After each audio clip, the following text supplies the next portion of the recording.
구약 성경의 잠언서를 읽어보신 적이 있을 겁니다. 구약 성경의 잠언서는 31장으로 되어 있다 이렇게 얘기를 하죠. 그래서 하루에 한 장씩 읽고 지혜를 배우라 이렇게 얘기하고 있습니다. 사실 어떤 사람에게는 잠언서가 정말 하루에 한 장씩 읽으면서 삶의 지혜를 얻게 하는 그런 책임감에도 불구하고 또 때로는 그냥 반복되는 말이 계속 되는 것 같은, 계속 교훈이 반복되는 것 같은 느낌을 받을 수 있습니다. 그러나 이 잠언서는 사실은 구약 성경의 꽃과 같은 그런 내용이죠. 가장 핵심적인 내용들을 짧은 구절로 만들어서 정말 입에 딱딱딱 붙게 만들어 놓은 것입니다. 그래서 오늘 본문을 보면 그런 잠언서와 같은 짧은 그런 구절들이 반복되면서 되어 있는 것이고 삶에 직접적으로 영향을 미치는 삶의 교훈들이 들어있다는 것을 볼 수 있습니다. 그래서 그런 형태로 읽으시면 좋을 것이다 하는 것입니다. 과연 성령으로 산다는 것, 또 성령으로 행한다라는 것이 무엇을 의미하는가 우리가 생각해 볼 필요가 있습니다. 얼마 전에 제가 한 사람을 만났습니다. 이슬람에서 기독교로 개종한 친구입니다. 신학 공부를 따로 하지 않았습니다. 근데 이제 처음에는 부끄러운 마음이 있었습니다. 왜냐하면 이 친구가 굉장히 그 이슬람도 이렇게 탁 규율을 지키잖아요. 규율을 지키니까 아주 바른 생활을 하는 겁니다. 그러니까 정말 그래서 이게 바르게 행하지 않는 사람들이 다 눈에 보이는 거죠. 이제 그 얘기를 쭉 하는데 이제 그 이야기를 들으면서 참 부끄럽다 하는 얘기고, 또 이제 한편으로는 좀 과하다 하는 생각이 들었습니다. 왜냐하면 이렇게 민소매를 입고 예배를 드리는데 그런 사람들은 이제 교회를 쫓아내야 된다. 왜냐하면 이제 그 음행하려는 그런 마음, 음란한 마음이 있어서 그럼 안 된다 이렇게 하는 거예요. 그러니까 이슬람의 영향이 있는 거죠. 아무튼 막 얘기를 듣다가 이제 영어로 반박을 해야 되는데 앉아서 차분하게 성경으로 얘기하는 것도 아니고 막 얘기하는 것을 들으면서 그러냐고, 이제 그런 부분엔 그렇고 또 이제 아닌 부분은 설명을 하려는데 또 이제 잘 안 듣고 그런 것을 보았습니다.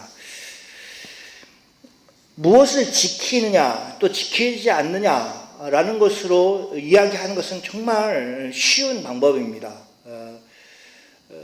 주의를 지키느냐 안 지키느냐, 또 11절 하느냐 안 하느냐, 또 무엇을 하느냐 안 하느냐, 옷차림을 어떻게 입느냐 안 입느냐, 그것으로 신앙생활을 판단한다면 정말로 쉬운 방법일 수 있습니다. 그러나 그것으로 판단하지 않는 것, 또 그것으로 셈할 수 없는 것이 성령으로 사는 삶이다 이렇게 얘기할 수 있습니다. 아무리 다른 사람들이 봤을 때 저 사람은 정말로 믿음이 좋은 것 같다 이렇게 얘기해도 내 안에 있는 문제를 해결하지 못하고 내가 정말 잠깐이라도 주님을 바라보고 있지 못하는 그 시간을 보내고 있다면 그 사람은 적어도 성령 안에서 살고 있지 못하는 사람이라는 것입니다. 그래서 어떤 목사님이 얘기하는 것처럼 24시간 주님과 함께 산다라는 것이 항상 의식되고 또 그렇게 살지 않으면 사실은 우리는 성령으로 산다 이렇게 얘기할 수 없습니다. 물론 성령으로 살 때도 있죠. 그러나 성령 하나님을 의식하거나 예수님을 의식하지 않고 있는 순간은 사실은 성령님에 의해서 산다기보다는 오히려 내 생각대로 사는 것입니다. 내 몸에 배어있는 그 어떤 기독교적인 습관들에 의해서 살아도 그것이 꼭 주님께 영광을 돌리는 것이 아닐 수 있다는 것입니다. 그래서 좀 심하게 얘기하면 예배 드리면서도 얼마든지 죄를 지을 수 있고 찬양을 하면서도 얼마든지 죄를 지을 수 있다 이렇게까지 이야기를 합니다. 그래서 찬송 한 곡을 부르면서 정말로 한눈을 팔지 않고 이 찬양을 온전히 하나님이 들으시도록 내가 부르고 있는가 하는 것을 신경 써서 부르면 땀이 난다 이렇게 이야기를 합니다. 그 강박을 기억을 하십시오. 그래서 천국에서 우리가 주님을 찬양할 때 과연 내가 다른 생각을 하면서 주님을 찬양할 것인가 하는 그런 생각을 해본다면 성령으로 산다는 것이 얼마나 힘든가 하는 것을 알 수 있습니다. 또 우리의 몸에 익숙해지지 않으면 그거는 정말로 어렵다라는 것이 있고, 끊임없이 우리가 추구해야 될 것이 성령으로 사는 것이다, 이렇게 얘기할 수 있습니다. 여기서는 아주 간단하게 이야기를 할 때 뭘 얘기하고 있냐면 세 가지에 대해서 얘기하고 있습니다. 성령으로 행하지 않는 삶, 어떤 것이냐? 헛된 영광을 구하는 것이다. 헛된 영광을 구하는 것, 허영심을 가지고 있는 것입니다. 이것은 물론 이 세상 가운데 있는 것을 얘기하는 것이 아니고 교회 안에서 벌어지고 있는 일을 이야기하고 있습니다. 헛된 영광을 구하여서 서로 격동하고 서로 투기하지 말지나, 이렇게 얘기하고 있습니다. 그러면 그 허영이라는 것은 헛된 영광을 이야기하는 것이고, 격동한다라는 것은 서로 노하는 것입니다. 그러니까 자기가 더 영광을 얻으려는데 그 영광을 얻지 못했을 때 자기의 영광을 인정하지 않을 때 노한다는 것이죠. 그래서 서로 투기합니다. 남이 잘 되는 것을 기뻐하지 않고 도리어 방해하려는 그런 행동, 이런 것들을 투기한다, 이렇게 얘기할 수 있습니다. 이런 것들은 성령으로 사는 것과는 멀다라는 것입니다. 반대로 되는 삶을 살아라라는 것으로 우리가 이야기를 할 수 있습니다. 어떤 분이 신앙생활을 굉장히 오래 하셨는데 성령의 은사라는 말은 들어봤는데 성령의 열매라는 말은 못 들어봤다, 이렇게 얘기해서 깜짝 놀랐습니다. 그리고 우리가 아는 것처럼 성령의 열매라는 것은 이제 그것이 여러 개 있는 것이 아니라 사랑이나 또 희락, 화평, 오래 참음, 자비, 양선, 충성, 온유와 절제, 이렇게 각각 있는 것이 아니라 하나의 열매다, 이렇게 얘기를 합니다. 왜 그러냐? 성령의 열매는 그건 총체적이라는 것입니다. 하나님 우리를 보실 때 어떤 부분은 괜찮고 어떤 부분은 좋고 이렇게 보시는 게 아니라 총체적으로 우리를 보시기 때문이다. 또 우리가 어떤 열매를 맺을 때에도 그 총체적으로 맺기 때문이다, 이렇게 이야기할 수 있습니다. 6장 1절에 나와 있는 이야기는 만일, 형제들아, 사람이 만일 무슨 범죄한 일이 드러나거든 신령한 너희는 온유한 심령으로 그러한 자를 바로잡고 내 자신을 돌아보아 너도 시험을 받을까 두려워하라, 이렇게 되어 있습니다. 여기에서 무슨 범죄한 일이라고 얘기하는 그 일은 이렇게 우리나라도 이렇게 나눠져 있지만 우발적으로 벌어지는 일과 의도해서 벌어진 일을 구분하고 있습니다. 성경에도 그렇게 얘기하겠죠. 산에 가서 나무를 베다가 도끼자루가 날아가서 사람이 다쳤습니다. 그거는 우발적으로 된 것이기 때문에 그 사람을 처벌할 수 없다라고 얘기를 하죠. 그렇지만 의도적으로 사람을 죽였다라고 하는 사람은 죽여라, 이렇게 얘기하고 계십니다. 그런 것처럼 오늘 여기 나와 있는 만일 무슨 범죄가 드러나거든 이라고 얘기하는 것은 헬라어 단어를 본다면 그 단어는 부지 중에 죄를 범한 것이다 라고 얘기하고 있습니다. 자기가 깨닫지 못하고 벌어진 일입니다. 그런데 어느 날 갑자기 그것이 범죄라는 것을 깨닫게 되었습니다.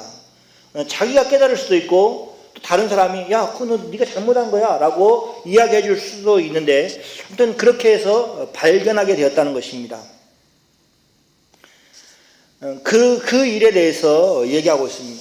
의도적으로 죄를 범한 사람에 대한 이야기가 아니라 우발적, 알지 못하는 가운데 부지불식간에 지은 죄에 대해서 얘기하고 있고, 드러난다라는 것도 그런 의미를 가지고 있습니다.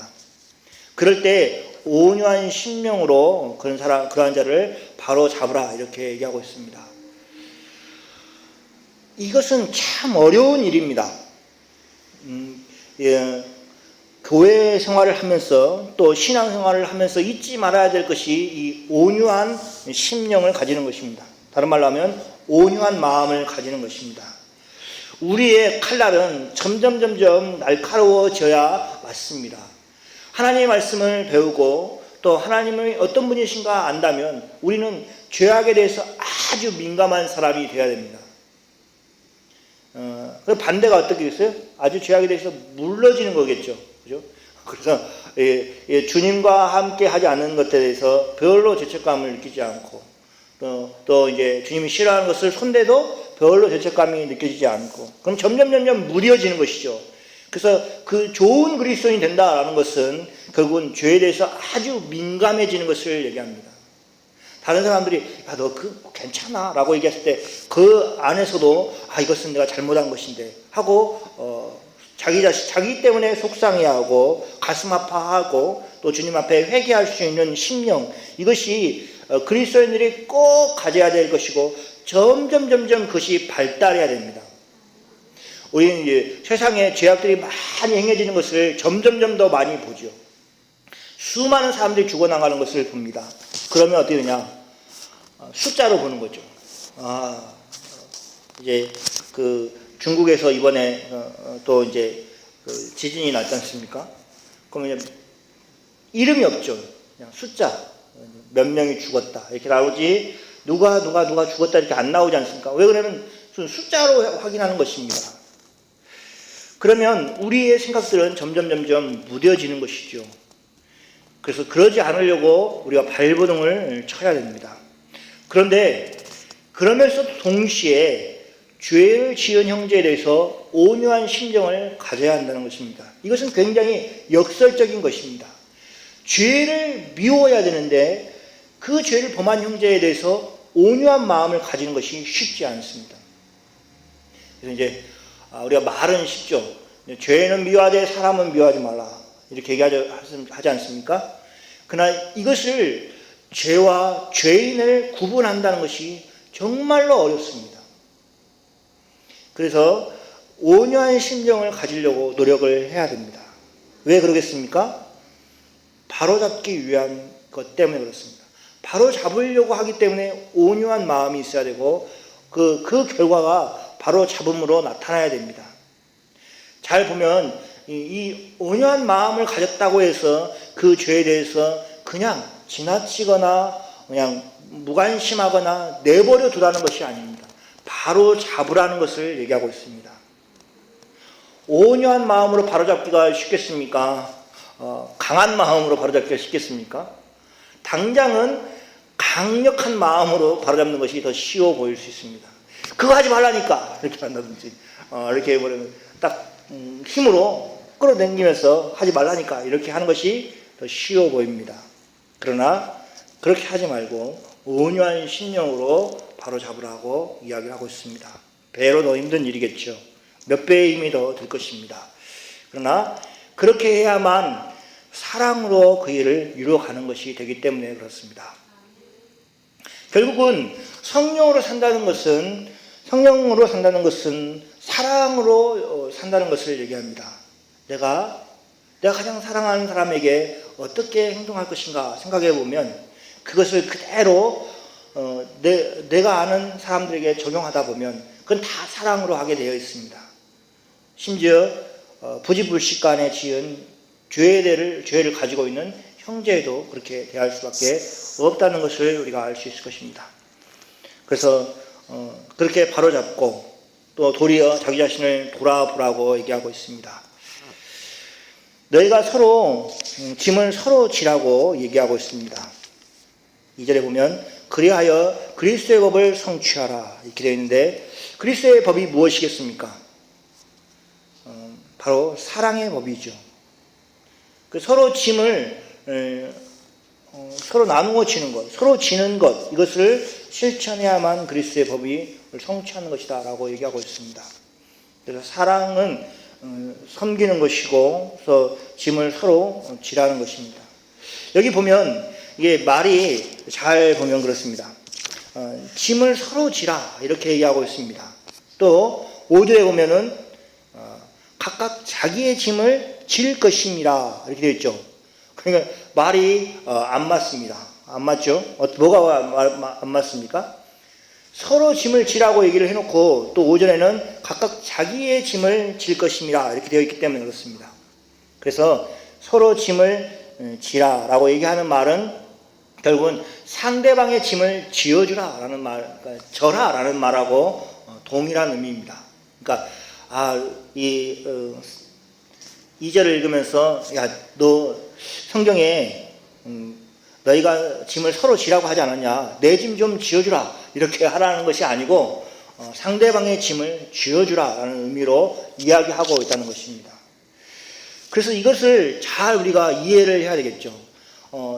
이 사랑의 원리라는 것은 어떤 것이냐면 약한 사람을 돕는 것입니다. 그런데 그것을 악용하면 안 됩니다. 나는 약한 사람이야. 나는 약한 사람이야. 나를 도와줘야 돼. 나를 도와줘야 돼. 자꾸 그렇게 이야기하면 어떻게 되냐? 결국은 형제들을 힘들게 하는 것입니다. 주위에 있는 사람들을 힘들게 하는 것입니다.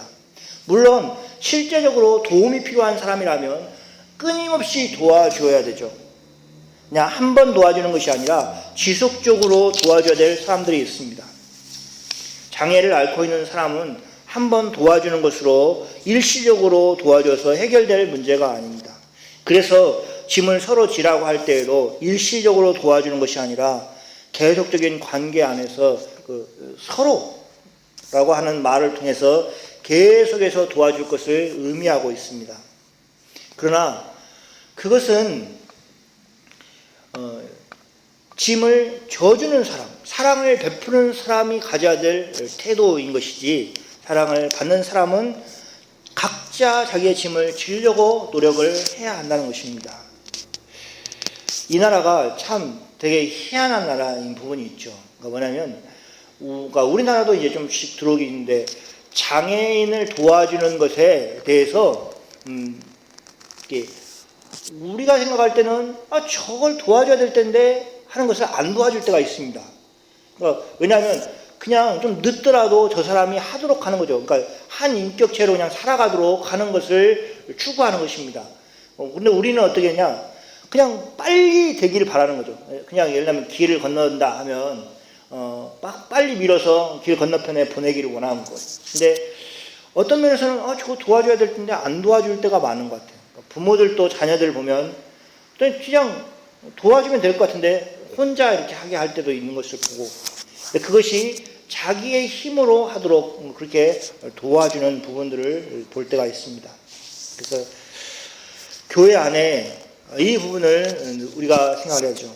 어떤 사람이 끊임없이 우리가 도와줘야 될 사람인가, 아니면 어떤 사람은 혼자 스스로 잘하도록 그렇게 격려해야 되는가 하는 것들을 나누어서 생각할 수 있을 것입니다.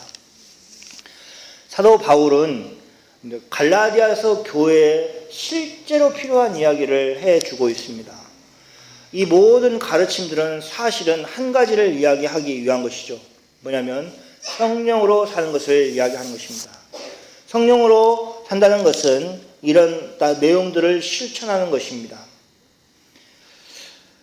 그래서 7절에 보면 스스로 속이지 말라 이렇게 얘기하고 있습니다. 뭘 속이지 말라 하는 것이냐? 성령으로 살지 않으면서 성령으로 사는 것 같이 이렇게 자기를 속이는 사람들을 이야기하는 것입니다. 그래서 하나님은 만유의 여김을 받지 아니하시나니 사람이 무엇으로 심든지 그대로 거두리라.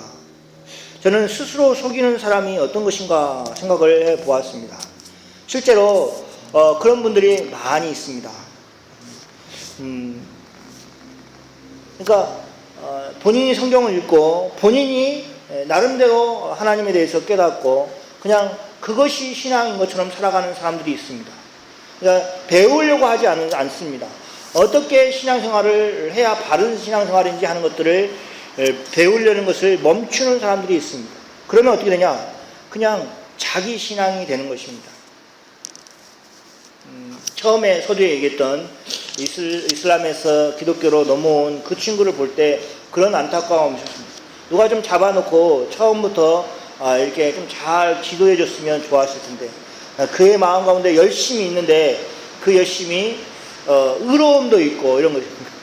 하나님이 다 용서하시겠냐고, 정의로우신 하나님이 다 이렇게 이렇게 결혼 안 하고 보이프렌드 걸프렌드로 다니는 사람들이 어떻게 교회에 올 수 있냐고 그 음행을 하고 있는 것인데, 이렇게 하면서 올 때 정말 하나님의 사랑이나 또 바른 기독교의 그 원리들을 가르쳐 줘야 되는데 그 배우지 못하는 것이죠. 그리고 어느 정도 지나면 어떻게 되냐? 내가 교회를 지금 10년을 다녔는데, 내가 교회를 5년 다녔는데 뭐 나를 가르치려고 그래? 이렇게 생각을 하는 사람들이 많이 생긴다는 것입니다. 그래서 스스로 속이지 말라 이렇게 얘기하는 것입니다. 그래서 끊임없이 성경적인 삶을 사는 것인가, 성경적인 가르침 가운데 내가 있는가 하는 것을 살펴야 됩니다. 정말 전문가에게 물어보고 전문가를 통해서 그것이 바른 삶인가 하는 것들을 확인하는 절차를 겪지 않으면 우리의 신앙은 잘못했다가는 엉뚱한 곳에 가버릴 수 있습니다. 7절에 얘기하는 사람이 무엇을 심든지 무엇을 거두리라 라는 것은 현재의 삶 속에서도 마찬가지지만 이것은 특별히 그 마지막 때를 이야기하고 있습니다. 자기의 육체를 위하여 심는 자는 육체로부터 썩은 것을 거둘 것입니다. 베드로 후서에서 얘기하고 있는 것처럼 그렇습니다. 성령을 위하여 심는 자는 성령으로 영생을 거둘 것입니다. 그래서 결국은 육체를 위해서 계속 심는 사람들은 결국에는 심판이 있을 것입니다. 그리고 성령을 위해서 심는 사람들은 당장은 맛볼지 못할지는 몰라도 영생을 거둘 것입니다. 그래서 이렇게 얘기하는 것이죠. 9절에 보면 우리가 선을 행하되 낙심하지 말지니 피곤하지 아니하면 때가 이름에 거두리라. 선을 행하고 바로 그에 대한 열매를 거두면 얼마나 좋겠습니까? 그러나 이 세상은 악한 세상을 살고 있습니다. 우리의 선의가, 우리의 호의가 잘못 전달될 때가 있고 또 우리가 선을 행하는 것을 가로막는 그런 많은 사람들이 있을 수 있다는 것입니다. 그래서 당장 상 주시는 하나님의 그 은혜를 맛보지 못할 수 있다는 것입니다. 그래서 우리는 피곤해질 수 있습니다. 그러나 피곤하지 말라고 얘기합니다. 왜냐하면 때가 이르면 거둘 것이기 때문에 그렇습니다. 저는 그 시편 기자의 그 이야기가 항상 마음속에 있습니다. 시편 기자가 세상을 봅니다. 하나님을 섬기지 않는 사람들이 잘 되어가고 있는 것을 봅니다. 그는 부하고 건강하기까지 하였습니다. 그래서 오래 삽니다. 그리고 그의 자녀들은 또 잘 됩니다. 그래서 또 의인을 보니까 의인은 그러지 못하는 모습을 봅니다. 건강하지도 못하고 잘 살지도 못하고 또 자녀들은 또 비실비실하고 이런 어떤 모습을 봅니다. 그러니까 얼마나 낙담이 되겠습니까? 하나님, 의인들이 잘 돼야 되지 않겠습니까? 하나님을 잘 섬기는 사람들이 잘 돼야 되지 않겠습니까? 하고 성전에 들어갔을 때 그는 그들의 최후의 모습을 보았습니다. 그러면서 이제 하나님 앞에 나아가서 하나님의 선하심을 찬양하였습니다. 이것이 지금 9절의 말씀을 그대로 반영하고 있는 것입니다. 우리는 믿음으로 마지막 심판대 앞에 날마다 서는 모습을 가져야 됩니다. 세상을 보면서 피곤해하고 낙담하고 살아갈 인생이 아니라는 것입니다. 하나님이 우리의 인생을 그렇게 끝나게 두지 않을 것이기 때문에 그렇습니다. 분명히 예수 믿음으로 인해서 얻어지는 것들을 주님은 우리가 풍성에 누리도록 준비해 놓으시고 마지막 날에 우리의 눈물을 닦아주시면서 일하실 것이 분명하기 때문에 그렇습니다. 그래서 10절에 결론을 내리고 있습니다. 우리는 귀에 있는 대로 모든 이에게 착한 일을 하되 더욱 믿음의 가정들에게 할지니라. 착한 일을 하는 것입니다. 성령으로 산다는 것, 그것은 착한 일을 하는 것이죠.